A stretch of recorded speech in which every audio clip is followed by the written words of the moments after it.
एक अधिकारी बनने के लिए, और आप एसएससी लेवल का या वन लाइनर वाला तैयार करके जा रहे हैं तो इट इज नॉट गुड। ठीक है, आपको फैक्ट तो पढ़ने हैं लेकिन डिटेल में जाकर के पढ़ना है, क्योंकि एग्जाम है। ठीक है, कंपटीशन इस बार अच्छा खासा रहेगा, क्योंकि बहुत अच्छे से लोगों ने फॉर्म भी भरा हुआ है और अच्छे लेवल तक की जाएगा। ये बात समझिए मेरी बात को। ठीक है, बुक्स की बात देखनी है, टर्मिनोलॉजी देखनी है, तुजो के बाबरी किसने लिखी, अबुल फजल की पुस्तक कौन सी है, रेहला किसने लिखी है। ठीक है, तबकात नासरी। ठीक है, ये सारी चीजें हैं आपको याद करनी होगी। और करेंसी कौन कौन सी चलती थी, जीतल था, टंका था, शेरशाह सूरी, रूपक चलाते हैं, चांदी सिक्का, बहुत ज्यादा सब राजाओं के नाम क्या था, उनकी बेटी का नाम क्या था, ठीक है, वो किस नंबर का जूता पहनते थे, लोग ये सब रटे बैठे हुए हैं ना। ये सब चीजें नहीं करनी। आप जा रहे हैं एक अधिकारी बनने के लिए और आप एसएससी लेवल का या वन लाइनर वाला तैयार करके जा रहे हैं तो इट इज नॉट गुड। मैं नॉर्मल क्वेश्चन नहीं पढ़ेंगे कि गौतम बुद्ध का जन्म कहाँ हुआ था, ठीक है, इन्होंने किस एज में घर छोड़ दिया था, ये सब नहीं करना, थोड़ा डीप में जाकर के। अब दोस्तों आप एक ऑफिसर बनने जा रहे हैं। Guys, this is me, Altmas Mansoori, and you are watching Educator Altmas. I hope you are good and fine and your preparation is going to fantastic. So दोस्तों, जैसे कि मैंने लास्ट वाली वीडियो में कहा था कि नेक्स्ट वीडियो जो आएगी वो आएगी हाई यील्ड एरिया कि सबसे ज्यादा क्वेश्चन कहां से बनते हैं। हमने बताया था कि स्मार्ट वर्क की बहुत ज्यादा जरूरत है किसी भी एग्जाम को क्लियर करने के लिए। तो आज मैं उन्हीं टॉपिक के ऊपर बात करने वाला हूं कि 20% आप एफर्ट लगाएंगे और 80% रिजल्ट लेंगे। इट मींस आज मैं उन एरियाज के बारे में बात करूंगा जो कि 75% क्वेश्चन वहां से आने ही आने हैं। There is no doubt about it. Sir, आप इतना श्योर होकर के ये बात कैसे कह सकते हैं? जी हाँ दोस्तों, मैं बिल्कुल कह सकता हूं, क्योंकि मैं प्रीवियस ईयर के ट्रेंड को देखता हूं, मैं एनालिसिस करता हूं, मैं बैठ करके एग्जाम को समझता हूं कि कहां से कौन कौन से एरिया आ रहे हैं। दूसरी चीज दोस्तों ये है कि अब नॉर्मल क्वेश्चन नहीं पूछता है कि मौर्य एम्पायर की शुरुआत किसने की, मौर्य एम्पायर का अंतिम शासक कौन सा रहा है, मौर्य एम्पायर कैसे चलता था, ठीक है, बुद्ध के पिताजी का नाम क्या था, गौतम बुद्ध के माता का नाम क्या था, ये सब नॉर्मल क्वेश्चन नहीं आते हैं। अब दोस्तों आप एक ऑफिसर बनने जा रहे हैं ना दोस्तों, तो अब वहां से जो आएंगे क्वेश्चन एक एज एन ऑफिसर लेवल के आएंगे, डीप स्टडी करने वाले को ही क्वेश्चन मिलते हैं। तो दोस्तों आज हिस्ट्री के बारे में बात करने वाला हूं कि हिस्ट्री के मोस्ट इंपॉर्टेंट टॉपिक कौन से हैं। तो दोस्तों चलिए शुरू करते हैं विदाउट एनी डिले। दोस्तों जो पहला टॉपिक है वो है मोस्ट इंपॉर्टेंट की लिस्ट में, वो है इंडस वैली सिविलाइजेशन। जी हाँ दोस्तों, पूछता है कि सबसे नॉर्दर्न हड़प्पन साइट कौन सी है, सबसे सदर्न हड़प्पन साइट कौन सी है, ठीक है, सबसे ईस्टर्न कौन सी है, सबसे वेस्टर्न कौन सी है, ठीक है, और कौन कौन सी एरियाज में क्या क्या मिलता है, ठीक है, लोथल, धौलावीरा कहां से क्या मिले हैं, ठीक है, काशी की मूर्ति कहां से मिली है, इनकी लोकेशन भी पूछता है कि इंडस वैली सिविलाइजेशन की जो मोस्ट ऑफ लोकेशन कहां पे है, ठीक है, कुछ पाकिस्तान में है, कुछ इंडिया में है, तो उनको आप डीपली देखेंगे, आप मैप का सहारा भी लेंगे। दूसरा जो मोस्ट इंपॉर्टेंट टॉपिक है वो है गौतम बुद्ध। प्रीवियस ईयर के जितने भी आप पेपर हैं उनको उठा करके देख लीजिए, चाहे यूपी पीसीएस का हो, चाहे वो आरओ का हो, गौतम बुद्ध से एक क्वेश्चन डेफिनेटली देखने को मिला हुआ है। तो आप इस टॉपिक को बिल्कुल क्विट नहीं कर सकते हैं। ये होता है स्मार्ट वर्क कि आपने 2-4 पन्ने में गौतम बुद्ध के टॉपिक को खत्म किया और आपको एक नंबर आसानी से एक क्वेश्चन आपको मिल ही जाना है, उसमें कोई दो राय नहीं है।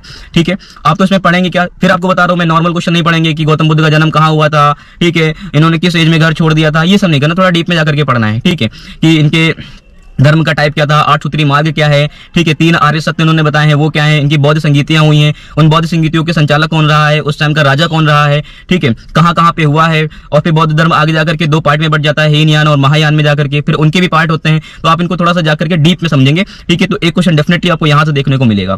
फिर दोस्तों तीसरा जो इंपॉर्टेंट टॉपिक आता है वो है महाजनपदास। महाजनपदास से भी आप जाकर के एक क्वेश्चन आराम से देख सकते हैं। फिर चौथा है आपको मौर्य डायनेस्टी देखनी है। जी हाँ दोस्तों, कि भाई मौर्य डायनेस्टी कैसे स्टार्ट हुई, ठीक, तो आपको देखना है कि मौर्य डायनेस्टी की नींव किसने रखी, कि भाई प्रगोत रहे, प्रगोत के बाद फिर आते हैं बिंबिसार, ठीक है, तो वास्तविकता में किसने नींव डाली है, फिर अजातशत्रु, फिर उनका बेटा उदयन आता है, ठीक है, फिर आखिरी इसमें वंश रहता है जिसको हम लोग बोलते हैं नंद वंश। नंदा डायनेस्टी को खत्म करके भाई स्टार्ट किया जाता है मौर्य वंश। ठीक है, तो मौर्य वंश की स्टार्टिंग कैसे हुई, इसके कौन कौन से शासक रहे हैं, ठीक है, फिर सम्राट अशोक के बारे में पढ़ेंगे, उनके शिलालेख क्या है, ठीक है, मतलब लॉट्स ऑफ टॉपिक। ठीक है, आपको मैं एक हिंट दे रहा हूँ, आइडिया दे रहा हूँ कि ये चीजें पढ़नी है। ठीक है, फिर जैसे अशोक के अभिलेख मिले हैं, ठीक है, जैसे कि अब लोग तो दोस्तों जैसे कि अशोक के ना अभिलेख मिले हैं, ठीक है, अभिलेख मिले हैं, शिलालेख हैं, ठीक है, और स्तंभ हैं, तो इनमें कहां पे मिले हुए हैं, कौन कौन सी लैंग्वेज उनकी रही है, किस लैंग्वेज में पाया गया है। ठीक है, जो भारत में जितने भी अभिलेख मिले हैं उनकी भाषा कौन सी थी, कुछ अभिलेख इनको पाकिस्तान में मिले हैं, ठीक है, कुछ एक अभिलेख तो ग्रीक में मिला हुआ है। ठीक है, तो जैसे कि कौन कौन सी भाषा रही, ब्राह्मणी भाषा जैसे भारत में रही हुई है, ठीक है, उसके बाद खरोष्टी भाषा है, फिर ग्रीक भाषा है। ठीक है, मतलब अशोक जो थे उनको पता था कि कौन से एरिया में वो लैंग्वेज को बहुत ज्यादा ध्यान देते थे। ठीक है, सपोज करें कि आप हिंदी बोलते हैं और आपको बंगला में अगर कोई चीज समझाई तो समझ में नहीं आएगी ना, तो इसी तरह से उन्होंने लैंग्वेज पे बहुत ज्यादा ध्यान दिया कि जिस रीजन में अपना अभिलेख लिखवाऊंगा उस रीजन में उसी लैंग्वेज को मैं यूज करूंगा जो वहाँ की स्थानीय भाषा है। ठीक है, तो ये कुछ टॉपिक तो यहाँ से हो गया। फिर मौर्य डायनेस्टी हो गया दोस्तों, उसके बाद फिर गुप्ता एम्पायर स्टार्ट करेंगे। ठीक है, मौर्य डायनेस्टी इधर से पतन होती है और गुप्ता डायनेस्टी स्टार्ट हो जाती है। फिर गुप्ता डायनेस्टी में आपको नॉर्मल नहीं पढ़ना है, इसके अंदर पढ़ना है, इनके आर्किटेक्चर क्या था। ठीक है, मैं फिर आपको बता रहा हूँ कि अब एग्जाम आपसे डायरेक्ट नहीं पूछता है, आप उनके अंदर की चीजें पूछता है कि वहाँ का पॉलिटिकल स्ट्रक्चर कैसा था, इकोनॉमिकल स्ट्रक्चर कैसा था, ठीक है, और वहाँ पे क्या क्या व्यवस्थाएं थी, ठीक है, क्या चीज इंपॉर्टेंट थी, उनके लैंग्वेज क्या थी, ठीक है, इन सारे बारे में बात करता है। ठीक है, कौन कौन सी इनकी टर्मिनोलॉजी यूज की जाती थी, ठीक है, ये सारी चीजें हो गई। ठीक, आपको गुप्ता डायनेस्टी पूरी से यहाँ पे अच्छे से देख लेनी है। तो दोस्तों उसके बाद एक चीज और मैं बात करना चाहूंगा। आजकल क्वेश्चंस टर्मिनोलॉजी के ऊपर बहुत पूछ रहे हैं, ठीक है, कि ये टर्म्स कहाँ पे यूज किया जाता था, ठीक है, ये चीज कहाँ यूज की जाती थी, वहां पे कौन सा सिक्का चलता था, उस टाइम में किस चीज का निर्माण हुआ था, उस टाइम में मंदिर का स्ट्रक्चर कैसा होता था, ठीक है, इस टाइप के क्वेश्चंस को वहां पे बहुत अच्छे से पूछा जाता है। तो आप इन चीजों को ध्यान देंगे, बुक्स देखेंगे, ऑथर देखेंगे कि कौन सी बुक किसने लिखी है, ठीक है, जैसे इंडिका बुक लिखी गई है, ठीक है, तो अब जैसे सेल्यूकस निकेटर आया था, मेगास्थनीज आया था, ठीक है, तो उनका बखान किस बुक में किया गया है, किसने कौन कौन सी बुक ड्राफ्ट की हुई है, ठीक है, आपको ये भी अच्छे से समझ के जाना है।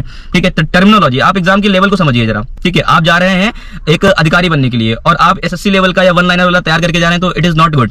ठीक है, आपको फैक्ट तो पढ़ने हैं लेकिन डिटेल में जाकर के पढ़ना है, क्योंकि एग्जाम है। ठीक है, कंपटीशन इस बार का अच्छा खासा रहेगा, क्योंकि बहुत अच्छे से लोगों ने फॉर्म भी भरा हुआ है और अच्छे लेवल तक की जाएगा, ये बात समझिए मेरी बात को। ठीक है, तो उस पर आपको ध्यान देना है।